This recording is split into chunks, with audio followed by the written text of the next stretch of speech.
Hello मेरे प्यारे साथियों, नमस्कार, गुड आफ्टरनून।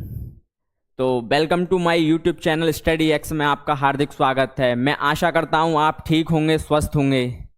तो जैसा कि आप थंबनेल में देख ही रहे होंगे कि मैं आपको क्या डिस्कस कराने जा रहा हूं। तो मैं आपको ग्रुप डी के बारे में, थोड़ा सिलेबस के बारे में एक जानकारी देना चाहता हूं आपको। तो कृपया थोड़ी देर के लिए, ज़्यादा लंबी वीडियो नहीं है ये छोटी सी वीडियो है 10-15 मिनट की। तो कृपया स्किप ना करें, आप पूरी तरह वीडियो देखें इसे, ठीक है।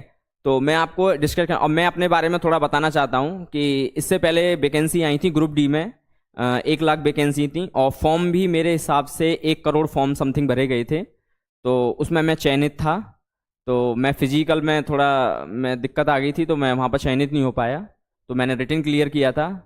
तो जितना मेरे से हुआ तो मैंने उतना एफर्ट किया। बट मैं आपको किसी सही डायरेक्शन में ले जाना चाहता हूँ कि आप भी ना भटकें कहीं।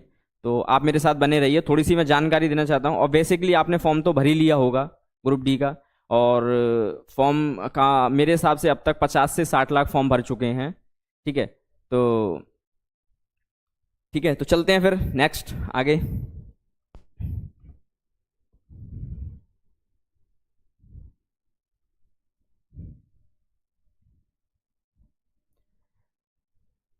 तो ये गवर्नमेंट का नोटिस है, government of India, ministry of railway, ठीक है। तो ये ऑफिशियल नोटिस है। तो जो फॉर्म भरने की जो स्टार्टिंग डेट थी वो 22 जनवरी थी, और जो लास्ट डेट है वो है 22 फरवरी, ठीक है। तो फॉर्म तो भर ही लिया होगा सभी ने, और जितने भी नहीं भरा हो फॉर्म तो जल्दी से जल्दी जाके फॉर्म फिल कर लें, क्योंकि लास्ट डेट ज़्यादा दिन नहीं है, 4-5 दिन ही हैं। तो और जो सोच रहे हैं कि लास्ट डेट में हम फॉर्म भरेंगे तो दिक्कत भी हो सकती है, क्योंकि लास्ट डेट पर सर्वर थोड़ा डाउन हो जाता है और फीस में भी दिक्कत आती है। तो जल्दी से जल्दी आप फॉर्म अभी भर लें तो ही ठीक रहेगा, क्योंकि कंपटीशन भी बहुत है इसमें। पिछली साल भी कंपटीशन बहुत था, जो पिछली वैकेंसी आई थी। तो इस साल भी कंपटीशन बहुत है। और सबसे अच्छी खबर ये है कि पिछली बार तो 10th प्लस ITI था, मगर इस बार खाली 10th ही मांगा है। ITI हो तो भी अच्छी बात है, और नहीं है तो भी कोई दिक्कत नहीं है, ठीक है। तो इसकी जो लास्ट डेट थी वो 23 फरवरी है, ठीक है।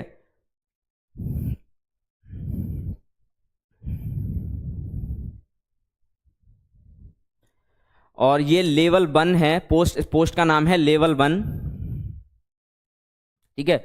उसकी जो एज है वो 18 से 33 साल की एज है जो, ठीक है। और इसमें जो एज रिलैक्सेशन मिलता है, जैसे जनरल OBC वालों के लिए, OBC और नॉन क्रीमी लेयर वालों के लिए मिलता है 3 साल का एज रिलैक्सेशन, और SC और ST का जो एज रिलैक्सेशन है वो है 5 साल का। और SC ST वालों के लिए मैं बता दूं कि 5 साल का एज रिलैक्सेशन तो है, इसमें ट्रैवलिंग अलाउंस भी, आपको ट्रैवलिंग भी फ्री होता है इसमें, ठीक है। SC और ST के लिए खाली आप जहाँ कहीं भी टेस्ट देने जाएं, कहीं दूर पड़ा है टेस्ट, तो आपको उसमें पास मिलता है ट्रैवलिंग के लिए। तो आप मतलब फ्री ऑफ कॉस्ट आप जा सकते हैं, ठीक है। और जो एक्स सर्विसमैन हैं with least 6 month service after attention, तो OBC NC 6 साल का, इसमें 6 साल की आपको छूट मिली हुई है जो एक्स सर्विसमैन है।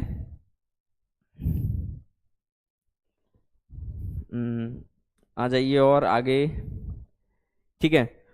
और इसकी जो फीस है वो जनरल वालों के लिए, जनरल और OBC वालों के लिए है 500 रुपये फीस रखी गई है, ठीक है। और ये बेसिक सी जानकारी है ये, ठीक है। और SC ST और फीमेल की है वो है 250 रुपये फीस, ठीक है। और हाँ, एक और बात बता दूं कि ये फीस है आपकी नॉन रिफंडेबल फीस है। पिछली बार क्या हुआ था कि जैसे फीस आपने जैसे 500 रुपये फीस की, तो उसमें आपको 400 के अप्रॉक्स आपको रिफंड हो जाता था पैसा, मगर इस बार नॉन रिफंडेबल है फीस आपकी, ठीक है। तो ये याद रखिए।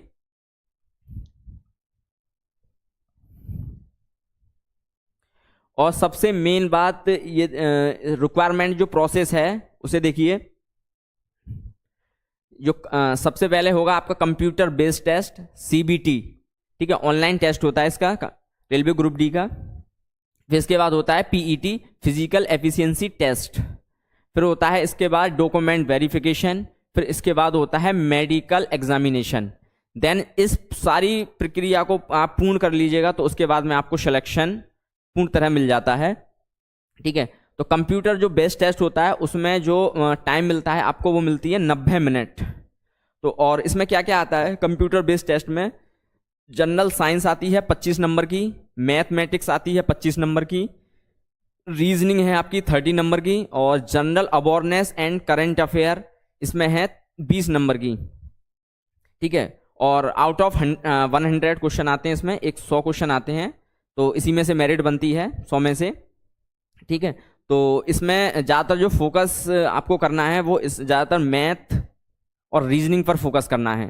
ठीक है, जनरल साइंस में क्या होता है कि ये साइंस आपको फिजिक्स, केमिस्ट्री, बायोलॉजी ये तो पढ़नी है, देन उसके अलावा आपको एनवायरनमेंट भी देखना है, क्योंकि एनवायरनमेंट का बहुत बड़ा इसमें रोल रहता है। कम से कम 3-4 क्वेश्चन एनवायरनमेंट के इसमें आते हैं, तो एनवायरनमेंट पर भी विशेषकर ध्यान रखिए। जनरल साइंस में ही एनवायरनमेंट आ जाता है आपको। ठीक है, और जनरल अवेयरनेस करंट अफेयर का भी थोड़ा रोल रहता है इसमें, मगर आउट ऑफ रहता है करंट अफेयर, मगर करंट अफेयर का पता नहीं रहता कि भी कहीं से पूछ लेता है, कभी बोर्ड कभी कहीं से पूछ लेता है। तो करंट अफेयर पर थोड़ा सा फोकस ना करके इस पर तीनों पर फोकस ज़्यादा अच्छे से रखना है, क्योंकि इस पर अच्छे से फोकस होगा तो आपको ये श्योर नंबर मिलाएंगे आपको। ठीक है, नेक्स्ट चलते हैं।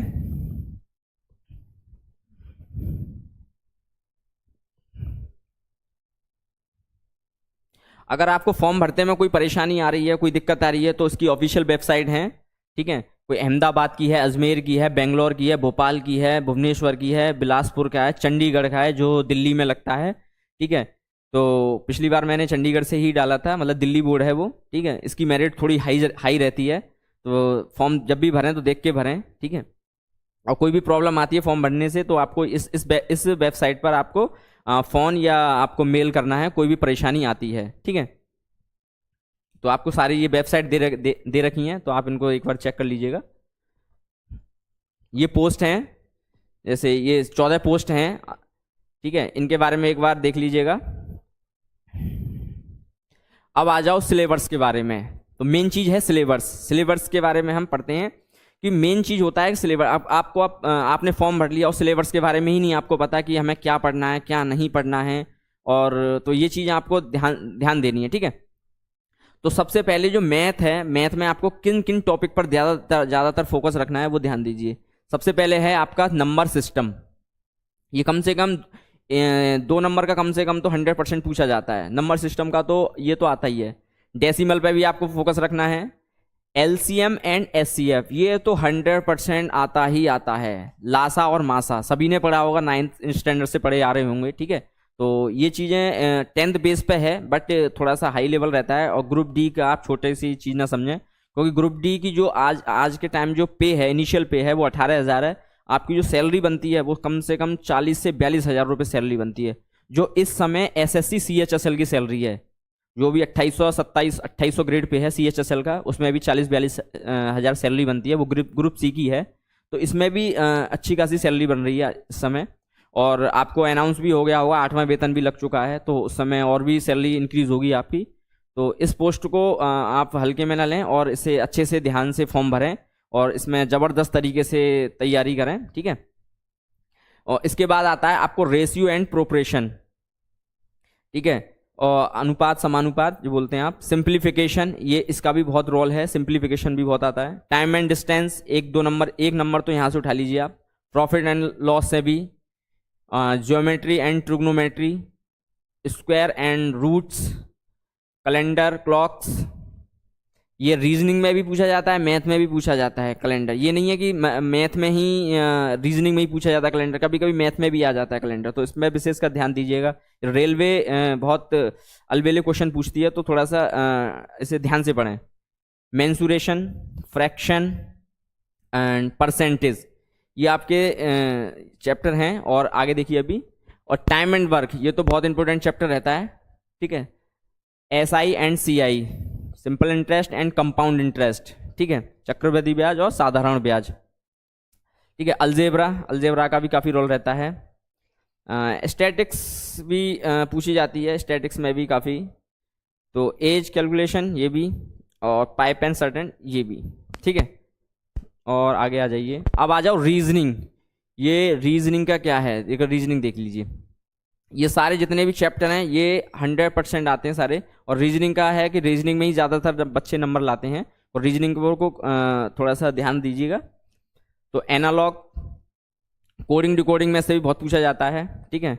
रिलेशनशिप, ठीक है, साझेदारी जिसे बोलते हैं, जम्बलिंग, DI एंड सफिशिएंसी ये भी पूछा जाता है।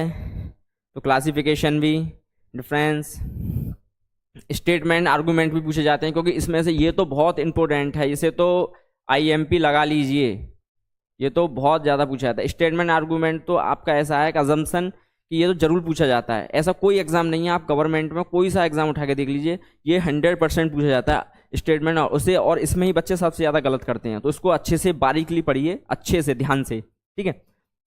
अल्फ़ाबेट सीरीज ये भी काफ़ी पूछा जाता है।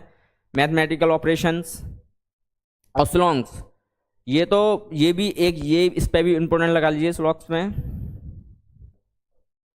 ये स्टेटमेंट आर्गूमेंट और स्लॉग, ये दोनों ही इतने पूछे जाते हैं कि ये 100, कोई सा एग्जाम हो ये 100% पूछे जाते हैं। वेन डायग्राम, इस पर भी नज़र डालिए। और कंक्लूजन, ये भी निष्कर्ष हमेशा पूछा जाता है, ठीक है। तो ये रही बेसिक सी जानकारी। तो मैं आपको बता दूं, ये पूरे तरह से मैथ, रीजनिंग और GS और GA, general science and general awareness, इस पर विशेष तरीके से फोकस रखें। तो ठीक है, और इसे अच्छी से बारीक से पढ़ें और डीपली पढ़ें इसे, ठीक है। और एग्ज़ाम भी इसका जल्दी से मार्च या अप्रैल के अप्रॉक्स हो सकता है, अभी डेट नहीं आई है, तो अनाउंसमेंट तो हुआ नहीं है, बट हम अप्रॉक्स कह सकते हैं कि अप्रैल के समथिंग इसका एग्ज़ाम हो जाएगा। तो बने रहिए इसे अच्छे से और ध्यान से पढ़िए, ठीक है। तब तक के लिए थैंक यू, और मिलते हैं फिर आप नेक्स्ट वीडियो में, फिर आपको और भी जानकारी देते हैं, ठीक है। तो और चैनल को लाइक एंड सब्सक्राइब करना ना भूलें, ठीक है। तब तक के लिए थैंक यू।